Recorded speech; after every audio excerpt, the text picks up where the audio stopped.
banyak hal yang kita kerjakan dan kita selamatkan di tanah Papua ini. Pertama, harus usahakan semua jadi satu, berarti bicarakan haknya di mana. Haknya orang adat punya anggaran sudah ada di kabupaten. Karena dana sekarang udah langsung transfer langsung ke rekening kabupaten kota. Bapak-bapak harus saya minta bicarakan untuk siapa elemen harus dibina lembaga masyarakat adat. Karena tokoh sejarah adalah Pak almarhum.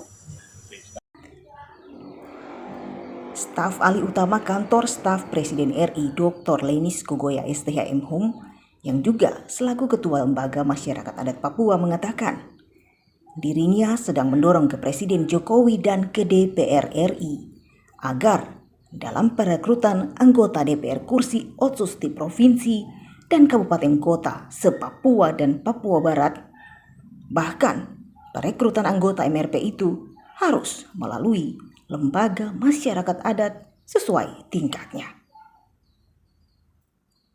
Selama ini ya mungkin 20 tahun yang kemarin kita lalui itu mungkin kurang perhatian kepada masyarakat adat. Maka tahun 2022 dan undang-undang OSUS yang baru ditetapkan ini akan dimanfaatkan baik kepada masyarakat adat. Artinya penjelasan saya tadi ada 3 hal. Satu, masalah kelembagaan. Jadi saya pesan kepada semua Ondoapien tadi harus jadi satu supaya hak-haknya juga bisa terima langsung dari pemerintah melalui pemerintah kabupaten. Anggaran 2% itu memang 6% semuanya, adat 2%, agama 2%, perempuan 2%. Nah, kabupaten itu sudah ada anggaran. Sekarang bagaimana kita bisa menyalurkan anggaran itu? Maka harus di sini saya kasih PR bahwa Kota Jayapura dan Kabupaten Jayapura ini harus lembaga adatnya segera disiapkan. Nanti lembaga adat bisa mencairkan anggaran karena ada regulasi yang sudah peraturan pemerintah nomor 13 sudah diatur anggaran itu. Maka nanti di situ baru dicairkan kepada Ondoapien untuk follow atau lembaga-lembaga yang bisa dibantu anggaran itu.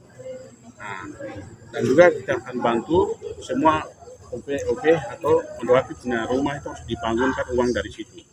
Kalau itu harapan saya ke depan. Jadi kita harus hargai adat dulu. Semua Ondoapien punya rumah kediaman harus dibangunkan dengan dana OSUS yang tadi. Di situ juga karena perkumpulan masyarakat adat akan dilakukan di sana, sekaligus dengan peradilan adat juga menangani langsung di situ. Peradilan adat. Nah, kelembagaan peradilan di situ supaya hak politik juga akan masuk situ juga. Misalnya kursi DPR provinsi, kabupaten, dan termasuk MRP pun semuanya ditetapkan dapil adat masing-masing. Itu yang saya dorong.